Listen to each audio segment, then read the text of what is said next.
This is Caitlin, your host of the No Sleep for Dramas podcast, where we get no sleep and survive on coffee to watch just one more episode at night.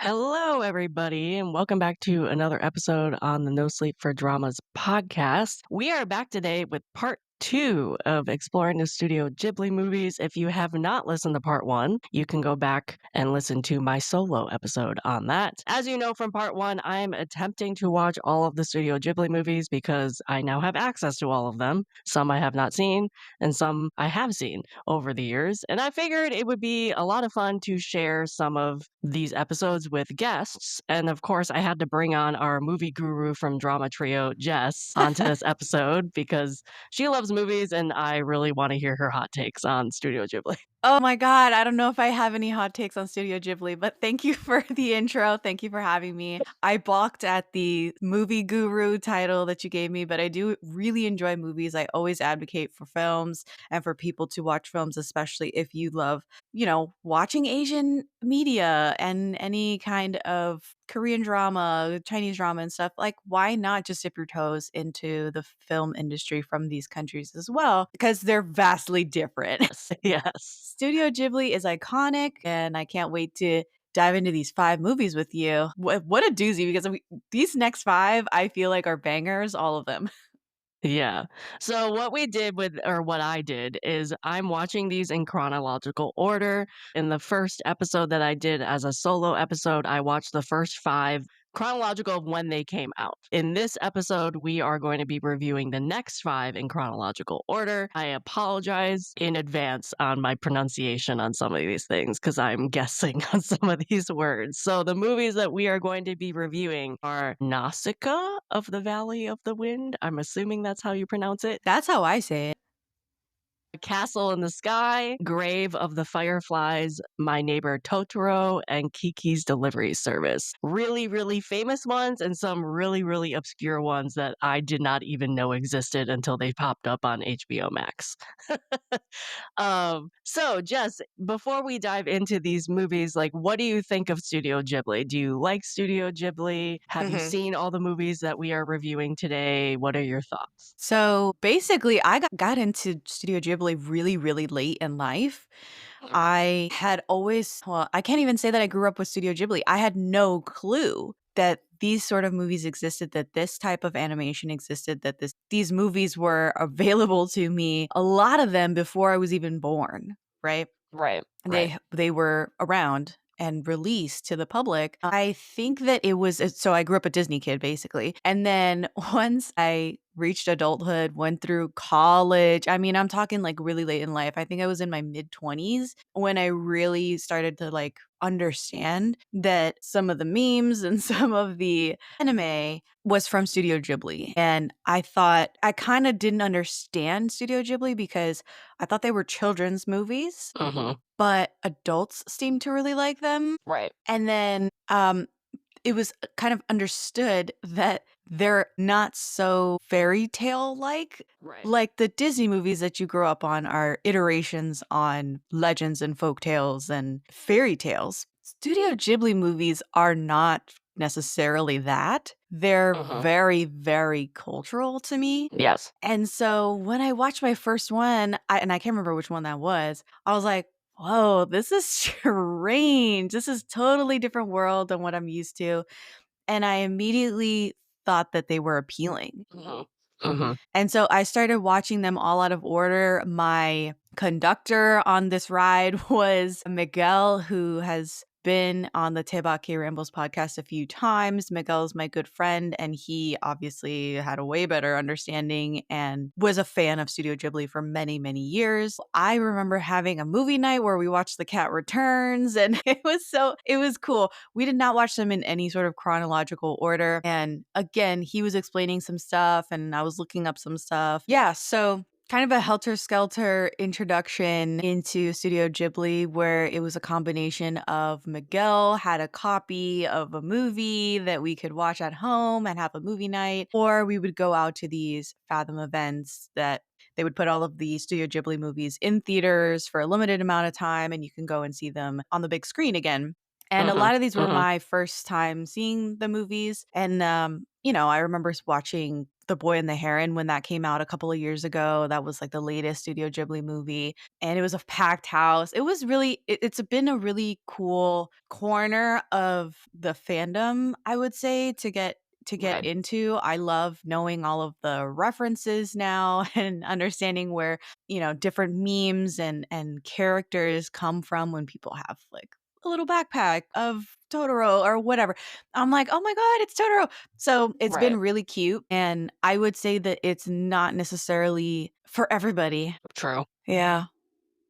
I think my first experience, because I mentioned a couple months ago, I mentioned to my parents, because my parents pretty much they're not like they don't watch a ton of, like, Asian dramas and stuff like that, but, like, they'll if I say, "Hey, watch Godzilla minus one," they eventually will go watch it, but, like, I thought they knew what Studio Ghibli was because growing up, I, like, knew about it, and in high school, I remember watching some things because I had friends who were into it. And they had, like, no idea, or at least they didn't know if they had seen the movie, they didn't know it was a Studio Ghibli movie, so, like, the reference they didn't get. Yeah. I think I was introduced to Studio Ghibli younger than you because I distinctly remember watching Kiki's Delivery Service, Oh, like, wow. in daycare, like, after school. It had to be, like, middle school, maybe high school. I distinctly remember being there and watching it and, like, knowing where I was or whatever. But I pretty much have seen, like, all of the popular ones. Like, I own Ponyo on DVD, which I remember when that came out. I have a Kiki's Delivery Service tattoo. I have her cat Okay, on my wow. shin right now. I love Studio Ghibli. That's why I'm doing these episodes because I realized I had only seen the popular ones, the ones that, like, everybody knew about, everybody talked about, so I Mhm. wanted to see the more obscure ones and the older ones that we didn't have access to until HBO Max got them. Yeah. Because, like, one of the movies we're gonna be talking about, Grave of the Fireflies, I didn't even know existed until HBO Max got it. Well, Grave of the Fireflies, like, funny enough, I never thought that that was a Studio Ghibli movie Mm, because it seemed, like, set apart. It was never with the rest of them, if that right, makes any sense. And then because Studio Ghibli is I don't wanna say that it's easily imitatable, but the style and anime style is very common, and so I right. thought, "Oh, another studio probably made this movie." It also, like, in my mind, at least I think from the ones I've seen, granted, in the 10 movies I've watched in this series so far, I realized that's not the case. But when I came into this and doing this, all the ones I have seen had like a magical element to it and like a fantastical element to it. So when you get Grave of the Fireflies, I would also assume that would not be a Studio Ghibli just because of the subject matter, you know? Let's move into some of these movies and talk about it. Basically, how we're going to do this, everybody, is we're going to be removing or reviewing. We're going to be reviewing the next five movies one by one, and I'm going to introduce them and then we're going to discuss them. So basically, this entire episode is a spoiler warning. Yeah. I will be doing mini spoiler warnings just in case, but right now we're just going to deep dive into these. So this entire episode's a spoiler warning. FYI, if you do not want to hear about our in-depth thoughts on these or be spoiled by anything with the plot, please go and watch these movies, even though you should be watching these movies, uh, and come back because I'm just going to do a blanket spoiler warning for this entire episode. We are going to be reviewing Nausicaa of the Valley of the Wind first, and this movie came out in 1984. I'm going to summarize the synopsis that I'm reading. The Earth gets destroyed and humanity is now living in a struggle with nature and the overgrown jungle, and something is destroying it so that where they can live is getting smaller and smaller and smaller because it's becoming poisonous spores and insects and things are attacking everything. And then you come across this Valley of the Wind, which seems like a utopia in this world because they are growing things and do not have to deal with everything that's going on outside of their borders. And Nausicaa is this princess of this kingdom. And one day, a airship crashes into their idyllic kingdom, which causes everything to explode and brings chaos into the mix. That is basically the summary without any spoilers right now.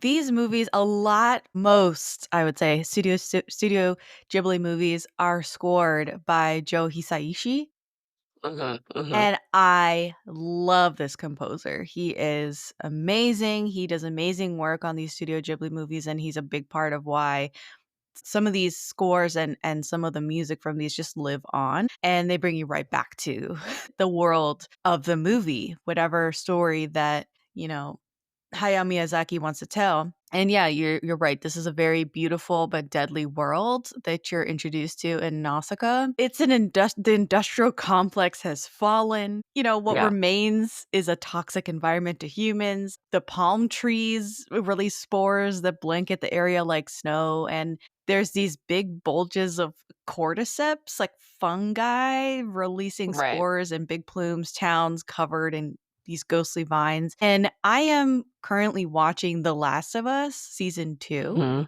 Okay. And so this reminds me entirely of The Last of Us. And I know The Last of Us is a video game. You don't have to remind me that, oh, it's not just a television show, it's a video game. I understand completely. Right. But it reminds me of The Last of Us. Okay. And I also thought that the insects, which are horrific, right?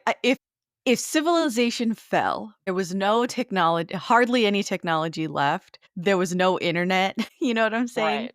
And Right. the animals that are left are just building sized insects. I'd be just Yeah. like, take me out. Take me out right now. Like, we're done. Wrap it up.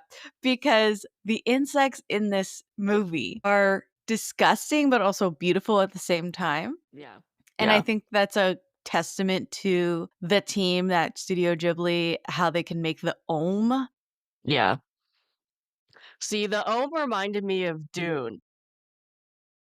I definitely got Dune vibes from this, especially with, like, the desert that they're living in Uh-huh. after the Ohm come through, Yeah. and then they even had, like, I don't know what you call it, but, like, the nose thing going up to the ear, and, like, even, like, what they're wearing was a little Mhm. Dune-ish. They're wearing, like, suits that look just like the Dune stilt Right. suits and So, yeah, stuff. I Yeah. immediately thought of Dune when this movie started. I just thought well, I didn't even link Dune, but I linked Bong Joon-ho's Mickey 17. But I have not seen that movie, so I Oh wouldn't my know. god! The movie is fine, but the world that these, settlers land on, because it's like, sci-fi, right? So they land on this, alien planet, and the residents of this planet are basically giant insect-like things that look like the Ohm, very similar to the Ohm, they're not exact.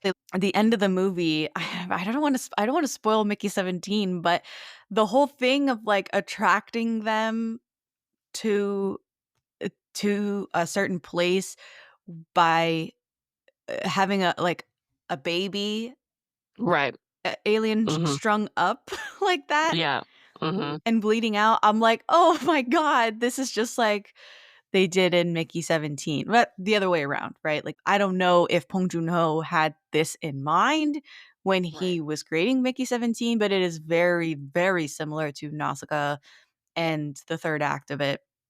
I will say a lot of the Studio Ghibli movies have a strong conservationist/environmentalist message. Yes, yes. Yeah, this definitely had, like, a coexistence of man and nature in a way. Right, it was very, very heavy-handed. I will say that's the only that might be a negative for the movie is that it's not subtle at all. It's, like, beating No. you over the head with this message of the earth is trying to heal from the pollution of humans, and the insects are protectors, and they're at odds with the humans who don't understand, and they're just causing more harm and what all the things. Like Godzilla, I kind of was like, "Well, is this a commentary on the atomic bomb at the same time?" Yes, they have the message of nature and coexisting with nature and mankind, but also, obviously, some of it was commentary on the atomic bomb and how destructive that was. I also feel like we're 40 years removed from World War II. Yeah. Yeah. So, it could be the atomic bomb, or it could just be the industrial revolution and the giant leaps in technology and the obsession with, sci-fi and improvement. And, I have to imagine Hayao Miyazaki is living in a post-Star Wars world, Right. Right. post-Alien world.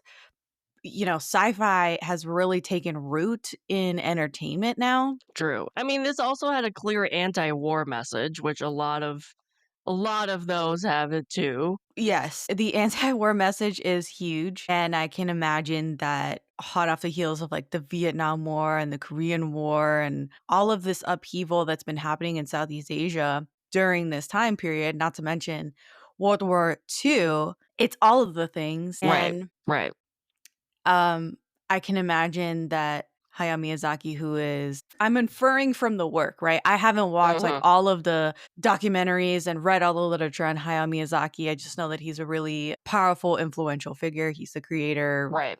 He Tarantino'd this, as they say, because he wrote it, directed it, creative directed it, whatever. He's all the things. I just think that he is very, very connected with the environmentalist message and the save the Mhm. environment movement, and he doesn't like war. He never has liked war.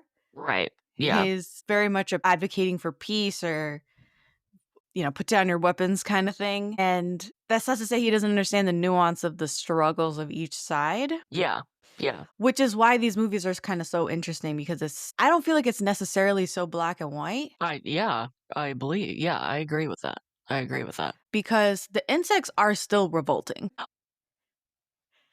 They are absolutely still attacking humans when they just wander into the forest Right. without the humans even overtly attacking anything. The humans Right. just want to leave as much as the next person. And so, there's a lot of layers to these stories. I do like the fact that he put in that Nausicaa is so capable. She's a very strong Mhm. female figure in this, even if she is a child.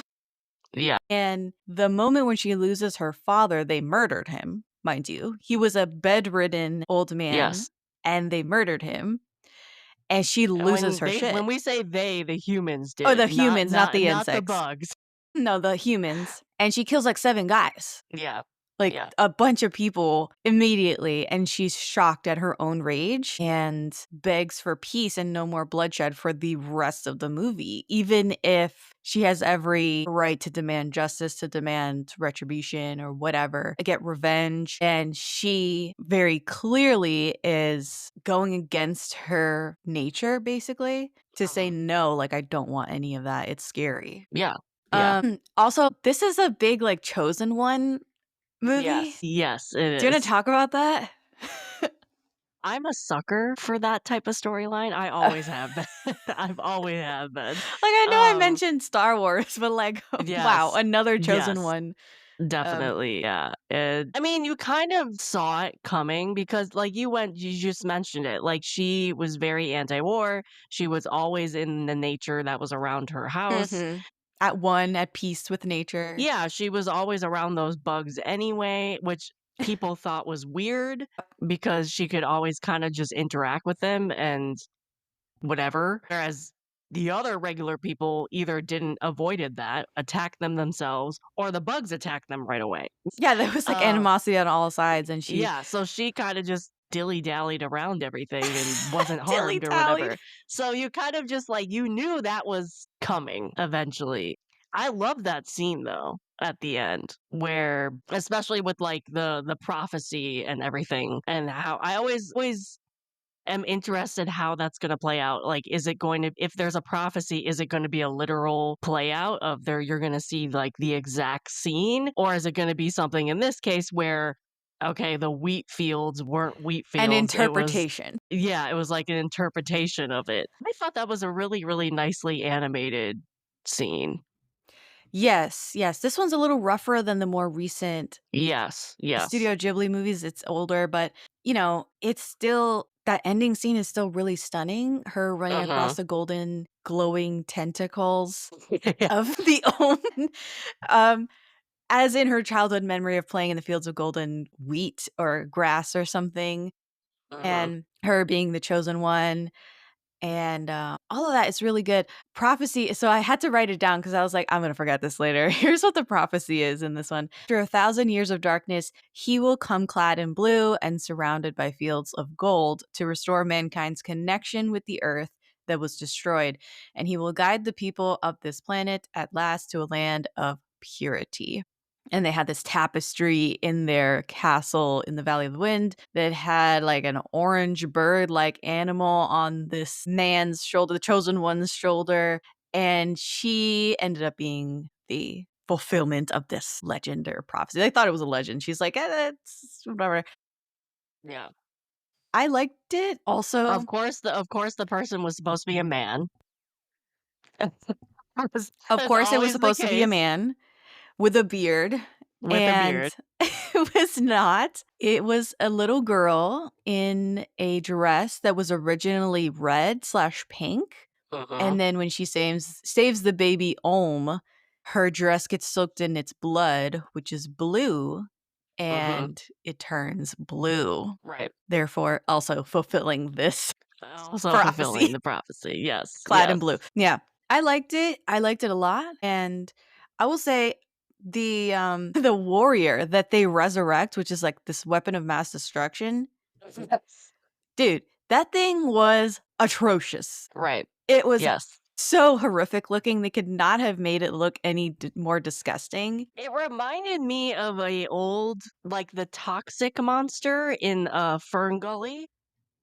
Oh, I don't remember what that looks like. I haven't seen Fern Gully in like Oh, 20 like years. it literally Fern Gully, that monster thing looks like how this warrior was Okay. melting on the It on the hill. Like, even the from when toxic monster in Fern Gully is just, like, sludge crawling ew, over everything, polluting things. gross. It's Ew. basically this. Okay. I just thought even when it wasn't born yet Yes. and it was pulsing blood vessels in this house-sized sack, it looked like a placenta, basically. It's just disgusting, and it Right. had teeth on it when it Yes, was that was fully weird. that was so nasty, like, That why was the teeth? weird. Yeah. It was just definitely a choice by the Studio Ghibli team, by Hayao Miyazaki, to portray a weapon like that. Yeah. Well, then and that's where the atomic bomb reference kinda came in. Like, that Mm, dude's attack was the atomic bomb, mhm. like, devastating the bugs. Ugh. It was just all kinda nasty. Yeah. But I Like also was like it was kind of I mean, the obviously attack was atrocious and it was nasty, but also I have to admit it kinda was underwhelming at the same time. Like, they were boasting about this thing, that they were a great warrior that they're gonna resurrect and it's gonna kill everything, which it did in a way, but, like, it fell apart right when it was born. it wasn't done cooking, I guess, like, they Right, that's what I took was it out thinking, like, they before it took it was out done. early. Yeah. Yeah, Yeah, they kinda like a basically half-baked plan. it was just so gross. It was It so was, gross, it it started was, melting yeah. apart. I mean, honestly. I also liked how the gunship that the Valley of the Wind had literally looked like a gun, like the barrel of a revolver or something. I really liked that. Thought that was a very again, not subtle at all. Yeah, I wonder how they got the idea of her flying contraption. Like, you Mhm. remember like, I was thinking when I was watching it in the animation style, I was thinking when they went back to, like, Tarzan, when they animated Tarzan and they researched skateboarding. Oh, yes. I remember I was watching her fly the contraption she was on, and I was like, "I wonder how what they, like what made them think of that? Like, what Mhm. made them animate it that way?" Because she basically, like, laid on it in a way, but you could also stand if you really wanted to. It was interesting. Yeah, it looked like a kite. Yeah, yeah, it was like a Kinda glider. operated like a Yeah, kite. Yeah. yeah. Cool stuff. I mean, very ingenious and interesting, and I don't know if you wanna talk about the voice cast? So I watched it all in Japanese audio, so I don't know what the voice casts of any of Oh, these movies are. I always do the Japanese audio. I don't do the English. interesting, because Studio Ghibli movies are, like, the only ones that I will do the dub. Okay. I am curious. I do plan to watch the Heron one in English though, because I've heard of Robert Pattinson's. I want to Yeah, hear that's the Robert thing is Pattinson that thing. Hayao Miyazaki is very strict, and I believe there's a infamous story, and I don't remember which movie this was about, but it was getting a release in the US through, um, I think Miramax maybe was doing it. Okay. I can't remember which studio it was, but it was the one that the Me Too guy was part of. I'm gonna pull up the name so that I have it. Yeah, Harvey Weinstein. That dude, yeah. Okay, so Harvey Weinstein was basically releasing a Hayao Miyazaki movie in the States. And the story is that he wanted to cut out a bunch of stuff for the US audience. Oh god. Because it was like, this isn't gonna work, this, that, and the other isn't gonna fly here in the States. And Hayao Miyazaki sent him a samurai sword. The message was no cuts. Right. Do Right. not cut the movie. Release it as is. And Hayao Miyazaki got his wish. Like Harvey Weinstein, the Hollywood juggernaut who is now canceled and in jail, he did not cut that movie. Right. So Hayao Miyazaki, as I say, what I mean to say is he is very particular. And what was I even saying? What was the beginning part of that? Voice The voice dubbing. cast. So my thing is the voice cast is often excellent for the Yes. Studio Ghibli movies. These are Yes. not, even if in the 80s and 90s these were smaller actors, these are still excellent actors who happen to be in a Studio Ghibli voice acting role. Like it Right. almost doesn't even make sense. At Sometimes this point, most famous people have done voice have acting at a done a studio. Studio And Ghibli. it's like I remember hearing some of these people like, "Oh yeah, he was the voice dubbing for this movie." And I'm like, "Really? Christian Bale was the voice dubbing for You this?" have, Or and the like, thing is, you don't expect it. And then when you "No, see you it, you're don't." like, this is amazing because they really do Mhm, try mhm. different things. They do. And Yeah. whether Like I think it's got to be the funnest job ever. yeah, it's imagine Robin Williams voice dubbing a Studio Ghibli movie, but like Yeah, any famous person you could possibly think of have done it. right. So Imagine that type of correlation. I appreciate the voice acting from the English dub, and it's Okay. not ridiculous Right, usually. right. Yeah. So that's why the only time this is literally one of the only times that I will watch the dub versus the sub. Mm, And it's really excellent. So for Nausicaa, Alison Lohman was the voice of Nausicaa. okay. Patrick Stewart was the voice of Lord Yupa. Oh, man, that's good. Uma Okay. Thurman was the Okay. voice of Kushana. Chris Okay. Sarandon was the voice of Kurotawa. Do you know who Chris Sarandon is? I think so. So Princess Bride, he's the king, not the king, the prince. The Prince. Oh, yes, yes. Okay, he has a Yes. nice voice. Yeah, yeah, yeah, Yeah, definitely. he's like, "I'm so." I can't even imitate it, but I was gonna say the line where he's like, I have to kill. I have my fiance's murder to plan, and I'm just swamped." Like he has I'm that stupid swamped. line. I'm booked. I'm booked. I'm positively swamped. So that's Chris Sarandon, and then Shia LaBeouf is the voice of Asbel, Oh, okay. and it sounds like Shia Alright. LaBeouf, a young Shia LaBeouf. It's amazing. Edward James Olmos is the voice of Wow. Mito. Okay. And here's the big one. Mark Hamill is the voice of Mayor Of Pagite. course. Of course. Mark Hamill. Mark Mark Hamill Hamill, is known for his dubbing. known for his voice acting work. And I Yes, mentioned Star Wars definitely. at the top of this. That's great. A great Yeah, tie-in. So Luke Skywalker himself is in right. this movie. So I thought you would have seen the dub, but you didn't. I So did not. I just did me not. holding up the dub. Yeah. I'll go ahead and say who's in the movie, who voice acted for the Okay, English cool, dub for cool. each of Yeah. these. Maybe Yeah. I should go back and watch all these voice I think you dubs. should. I should, yeah. I will agree, like, this is probably one of the few times I would also watch them voice dubbed Mhm. because they're just so fantastic in what they do, even from movies in the 80s. So, yeah, Yeah. I do plan to watch the Heron one voiced up because I'm just really curious about Robert You Pattinson. should be And I curious. and That's I a have very good watched dub. I think when I first watched Kiki's Delivery, I did watch the dubbed. Obviously did not do the subtitles. I was, like, 12 when I watched it. So I know a Yeah. lot of these I have watched English dubbed, but, like, currently when I'm just rewatching or watching them, I don't I have chosen to do because HBO Max has both, on both of them.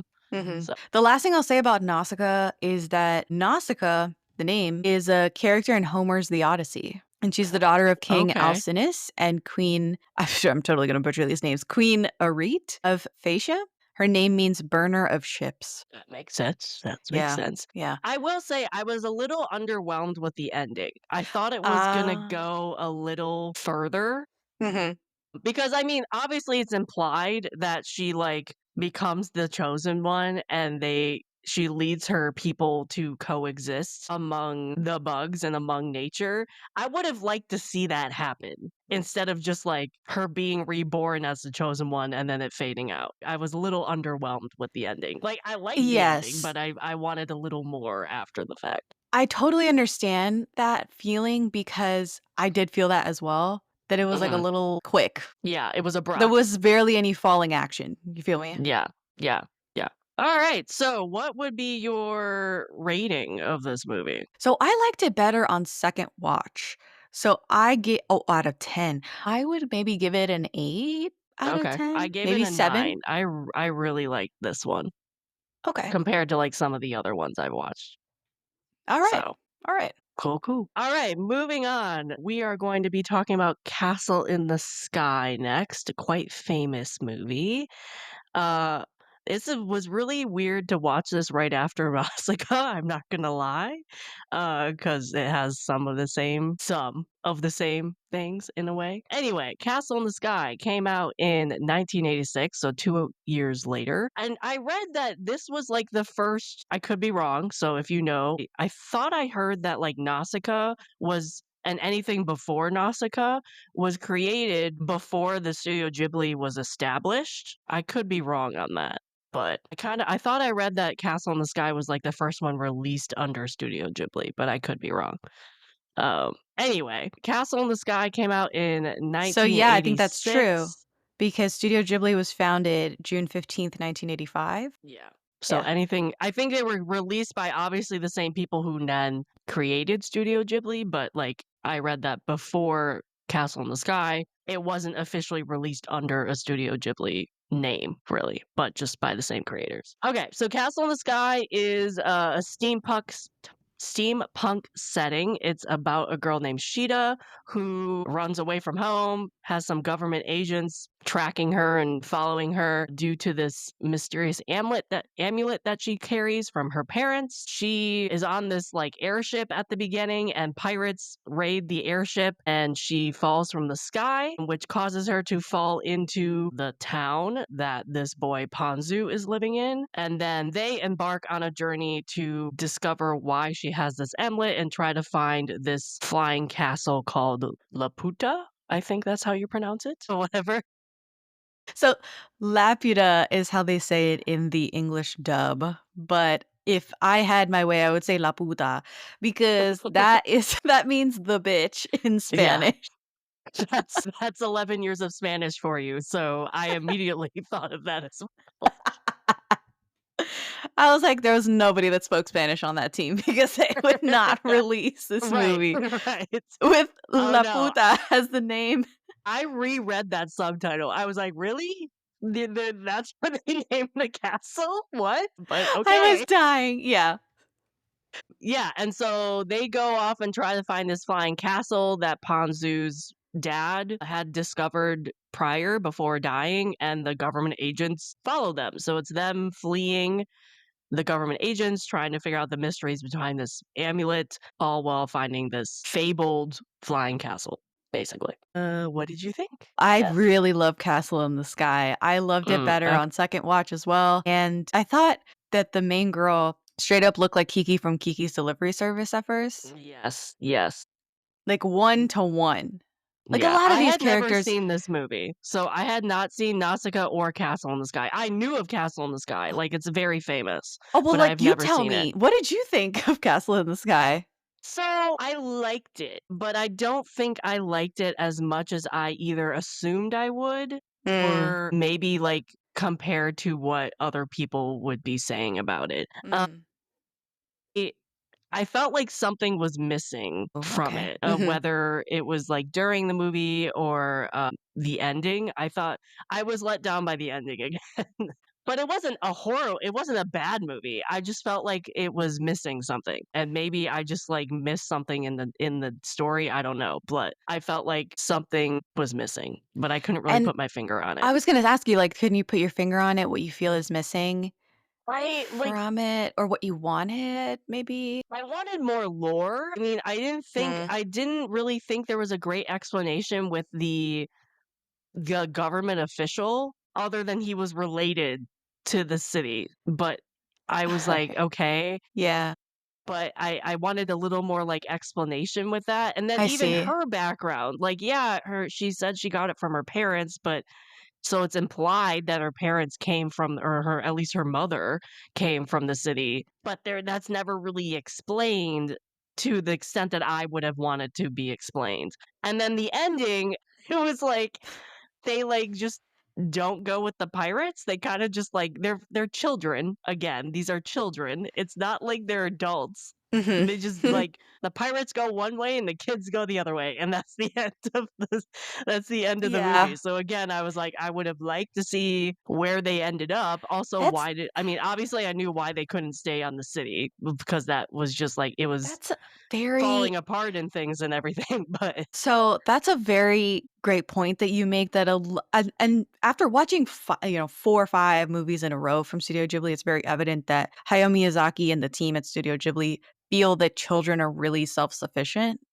yes, yes, At the very least, very self-sufficient, and they can hold down jobs, they can, uh, go toe to toe with any adult and survive unbelievable circumstances and things like that. So I don't know if that stems from just Japanese culture. The children are trained right. up and expected to do a lot more. They can take the bus by themselves and things like that. Here in the States, though, that is not that's No. not a thing, right? I feel like there's a reason why a lot of the heroes and heroines in our fairy tale or children's stories are like 15, 16 years old. Right. Right, Yeah. that's like a sweet spot for, "Oh, I can understand you getting into, like, a lot of shit, but surviving and, you know, kinda making it out on your own and going your own way by the end of the movie or wanting freedom." Yeah. But Not when you're when you're 10. 13, 12, around then, Yeah. and, you I know, also that's was harder for us. I also was very uncomfortable with the pirates and Oh, stop, her stop, in stop. the kitchen. I was like, am I interpreting this wrong? What's One going on?" thing at a time. So the that was first of all, oh my god, where do we even start? So yes, I don't necessarily I found it more icky this time around on second watch, the Patsu and Shida pairing, because it's Yeah. very obvious that there's like sexual tension between these two. Right. Right, which I liked their chemistry, but I was like, "They're They're children at the children, same but there's time." sexual tension, and I am, like, befuddled by this, and later on in the movie, they link up with the pirates, and she changes into, like, these pink Aladdin pants, Yeah. and suddenly all the grown men with beards, I'm telling you, like, grown-ass men on the pirate brig fall in love with her, and in my notes, I have in all caps, "literal child?" Question mark, Yes. question mark. So Yes. we had the same read on it. It's just baffling. Why even have that in there? They could just care for her because she's another human being, because she's a Right. child, because she needs them. They can take pity on her. But as far as them going out of their way to show that these guys are trying to get with a child, it's Right. like Like, really she's gonna gross. choose one of them because he cleaned the dishes in the sink. Like, please, please.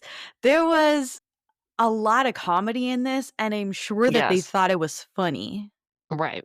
Yes. There's a lot of comedy in this. I mean, even at the beginning of the movie, when the pirates are competing with the government, like, agents to try and Mhm. get Sheeta, there was, like, a chest puffing competition in the Yes. original mining town that Yes. they're making their shirts explode, and the line is, "Make your shirt explode." And I'm Right. just like, "What the fuck?" So and this is 5 years before Disney's Beauty and the Beast with Gaston flexing and showing his chest covered with hair, Mhm. and so I just thought this is a little bit ahead of its time, and the comedy was fun. That part was funny when the mom pirate says, "All for one and one for mom." That stuff is funny. The pirates itself were great. Mhm. That one scene, I was very uncomfortable. That scene, that whole sequence of them double taking a child as she walks by them Yeah. and obviously developing an instant crush on her is bar none disgusting. Like, I can't get behind that at all. But if you take that out, I'm totally fine. Like, the movie's Same, maybe yeah, it better was for it. exactly, that one scene, it could be taken out and it'd be completely fine. Yeah, Yeah. Yeah. yeah. I thought that the pink granny with her, well, not granny, but the pink-haired pirate with her stupid sons trying to stage this heist and then chasing the main characters and them linking up with the two kids later. It was very Fratellis of them from the Mm, Goonies. mhm, You yeah, know what I'm saying? yeah, Like, that dynamic. So I right. liked it, and a lot of these movies have really bizarre lines that I still don't know. I think it's supposed to be funny, but I'm still like, "What even is this?" Because the kids will come up to an adult in this movie. They come up to the old man that's living in the mines, Mhm, and they go, "We're being chased by pirates," or whatever, and he goes, "That's splendid." right, yeah, So I'm like, what is up with all of these Studio Ghibli movies having adults that are so blasé about the most horrific things happening to children? right, right, I feel yeah, like that has to be a message if it's it not does. just Yeah, comedy. yeah. I did like the line, I think a robot said it. Mhm. I think one of the robots said it. It was when they were, like, had birds on them, like, towards the end. It Okay. said, "No matter how many weapons you have, no matter how great your technology might be, the world cannot live without love," which I Yes. thought was really poignant. Mhm. But again, given that line, I wanted more lore. Like, obviously, that Uh-huh. robot had, like, learned that from somewhere. So it was very clear that they had, like, obviously interacted and protected whatever civilization lived on this city, Mhm. whether they were human or not. I mean, that was never really implied. I'm sure like, given the descendants, yeah, it was probably human to an extent. But again, like, it was just those little pockets of things of, like, I would love to know where that came from. The world, say the line again? The world cannot live without love? No matter how many weapons you have, Okay, no matter this is Sheeta. Sheeta how says great. this to the villain at the end of the movie. Oh, I thought it was to a robot, or the robot was saying it to her. No, no robot speak in this. Uh, That was definitely Sheeta saying that to the villain. Her distant relative, basically. I wrote it down. I guess I didn't remember who was saying It it. is a good line, but when you it kinda, like, sunk in, I was like, "Oh, wait, that's Sheeta says that to him," like, Mm, in the 3rd act climax. The old miner says something sorta similar where he says, "The earth speaks to all of us. If we listen, we can understand." yeah, yeah. Very again, A very it's nature heavy. super hugging the trees, environmentalist message, Yeah. nothing subtle about it. Yeah, it was a little the movie was a little long for me, I I will agree with say, that. I agree with that. and again, I just had a lot of unanswered questions at the end. So I thought the ending was a little anticlimactic for me, Mhm. but I Yeah. loved the like and also with the animation, parts of it I loved. I loved Mhm, the mhm, animation. Parts of it was a little underwhelming, it kind of felt a little outdated to me. mhm. Little flat. A little flat, depending. Like, that scene where the robot was, like, getting shot down on the tower, beautiful. Beautiful Yeah. with, like, the fire and everything, and they were flying in and out. I love that scene. And then some of, like, the more quiet scenes I felt were the parts that were kind of, like, outdated a little bit because I don't know, compared to that scene, it just seemed less Plain.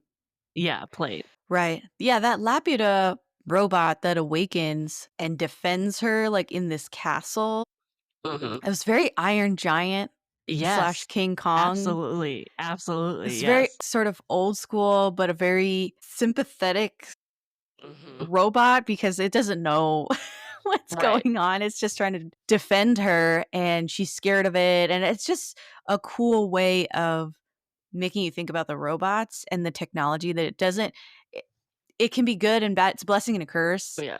This and they seem movie to have reminded me a lot of Zelda, like Breath of the Wild, because Mhm. again, like that kind of setting where Breath of the Wild takes place in like a medieval setting, but then has technology like this, where you have like stone and metal against each other. Hmm. It reminded me a lot of that too. Okay. Yeah. I like the concept of the bad or evil spells giving power to the good ones, Yes, yes. which is very, take the good with the bad. Right. I Yeah, love that. I noticed that the little creatures that are on Laputa, they look like little Pokemon. they do. They do. But that They Pokemon is also from Nausicaa. I was about to say, That they was popped up Nausicaa's again. pet. Yeah, Yeah. that was Nausicaa's pet, which I don't do you think that was intentional? They, like 100%. okay, okay. 100%. I felt Yeah. like that was, like, they were saying that this was in the same world as Nausicaa. Oh, Like, either it was, like, before or after. it could Like be. It could yeah, very well be. yeah. Yeah, a shared universe for sure. For Mhm. sure. The butt of Laputa, when I say butt of Laputa, I just mean like the bottom of it because it's floating Right. in the sky. Yes. So this hunk of Laputa on the bottom of it is a round metal ball, it looks like, that holds Yes. all the scientific discoveries and a weapon that Muska shoots out into the ocean and it turns into this big mushroom cloud. Yep. And I was like, oh, another, atomic bomb kind of Right. comment because Yes. it clearly looks like that. Yes. Or nuclear, could Or be just nuclear. Yeah. nuclear weapons as well. Turns into a big mushroom cloud. I didn't necessarily like that Muska was talking like the power that destroyed Sodom and Gomorrah. Blah, blah, blah. I'm like, Yeah. okay, no need to bring in biblical Biblical stuff. anything. Yeah, like why are you now being blasphemous? There's no reason for that. Right. The What I thought was cool was that I was about to say PETA. That's not PETA. The boy in this movie, he's climbing all over the tree roots, and there is an appreciation or admiration for nature when they land on Laputa because they land in the garden and it is beautiful. It's like an Eden, right? Mhm.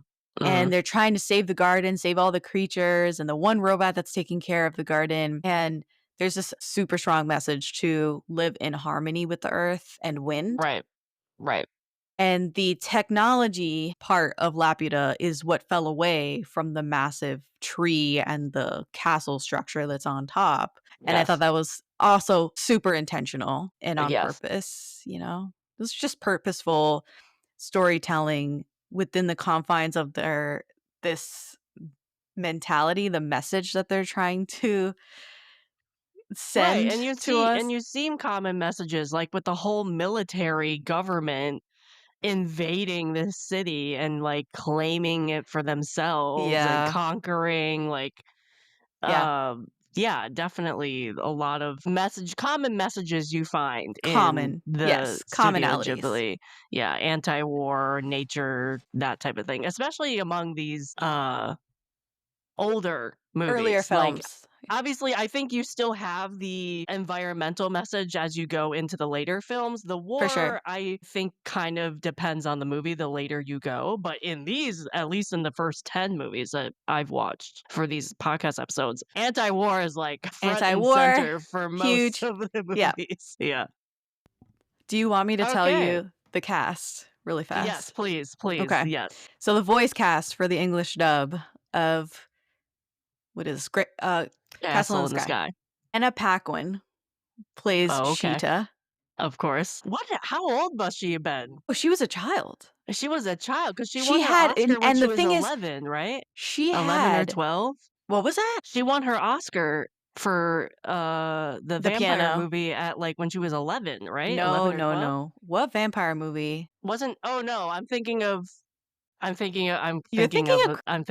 I'm Dunst. Kirsten Dunst, anyway, but she won also an Oscar as a child, Anna She did. Paquin, but she Yeah. was young, she was, like, She's a 11, baby. 10. A little kid. Yeah. Yeah, so and that So was Anna the Paquin's in '90s, this, that was early '90s, so she must have and been she oh, I don't okay, know how anyway, old she was, but go ahead, but go Anna ahead. Paquin's little New Zealand accent Mm, is on full yes. display in this movie. James Vanderbeek plays Patsu, Mm, mm, the little boy. okay.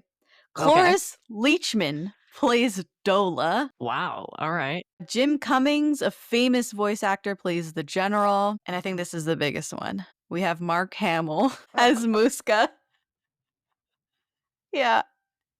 I will say this performance from Mark Hamill is really, really good. Okay. I feel like Mark Hamill, at least in this era of Studio Ghibli, is like the guy who played Gollum in Lord of the Rings. Yes. Like, he's that dude, but in Uh-huh. the '80s for voice acting, And '80s and I'm gonna be '90s really for upset if I voice don't acting. remember his name. I don't remember his name either. I It's can picture him, but I can't remember Andy his name. Serkis. There you go. Yes, yes. Andy Serkis, yeah. I don't have much Nice. else to say. I thought Okay. that once they got to Laputa, the movie, like, exponentially got better, I agree. Yeah, yeah. I and the didn't like this animation as for much as everything. Nausicaa, though. I think if I hadn't Really? watched this after Nausicaa, I think I would have given it a higher score, Ooh. but I think it was just too close to Nausicaa because it had Mm. some of the same themes. Like, you still got the flying ships. I mean, obviously, it was more steampunk than Nausicaa, It but was. I think it was a little too close for me, and I liked Nausicaa better. So, because I gave Nausicaa a 9 out of 10, I gave this an 8 out of 10. I think I like this one more than Nausicaa. Oh, okay. Alright. So if I gave Nausicaa an 8, I'll give this one a 9. Okay. And it's because it improved in my estimations after a second watch. Right. Right. Yeah. That's it. Okay, moving on. Next one we're gonna be reviewing is Grave of the Fireflies. Okay, so this is the only one that I did not rewatch for This is the the only one I podcast. did not like. Okay, tell everyone what this one's about. Okay, so this was made in 1988, so 2 years later. It is basically a straightforward post World War II, 1945 setting Japanese movie about a brother and his sister who are dealing with the aftermath of World War II, and they have lost everything and what their life is and what the consequences of war is within this movie. It is horribly sad. Like, I knew going into it would be sad just, like, from the poster, and this is one of these that I didn't even know existed as a Studio Ghibli movie. It was so sad. So sad. I did like the fact that you knew the ending at the beginning, but it Yeah. still was really, really sad, Yeah, and I did this not is like that, which is why oh, my rating is low. yeah, Grave of the Fireflies is not for the faint of heart. No. This is a huge departure from Huge departure. the previous movies. There is nothing Yeah. fantastical No, about this this is a movie. straight war, straight anti-war A commentary very, on war, like, very very, very devastating. straightforward. If you can't take children dying, Yes. don't watch it. Yeah, I really had not much to go off of other than the basic story is true. This is yeah, based on a very famous photograph right. of, a child, a little boy carrying his sister's body on his back, I believe, Mhm. from this era, from World War II era. Yeah. Yeah, And they crafted an entire movie movie about from it. this. Yeah. Yeah. And it was interesting. I will say it was interesting to watch this right on the heels of watching Pachinko season 2. Yes, I do agree with that, yes. 'Cause you can see a lot of differing, or not differing, but a lot of perspectives of the same event, the same Yes, moment in history, right? yes. From people with different backgrounds, right? In Pachinko season Mhm. 2, it's, Koreans that are living in Japan and how they deal with World War II and how they were basically conscripted. And, if you look at, even you mentioned Godzilla minus one, Right. that's also a World War II aftermath story, and how, the people and the regular citizens are the ones that suffer for the aggressive decisions that their government makes. Yes. Yeah. And, they didn't want a lot of the things that happened in World War II to happen. even if there was a lot of honor and notoriety wrapped up into being a war hero, like, on the side of Japan, right? Yeah. During World War Yeah. II.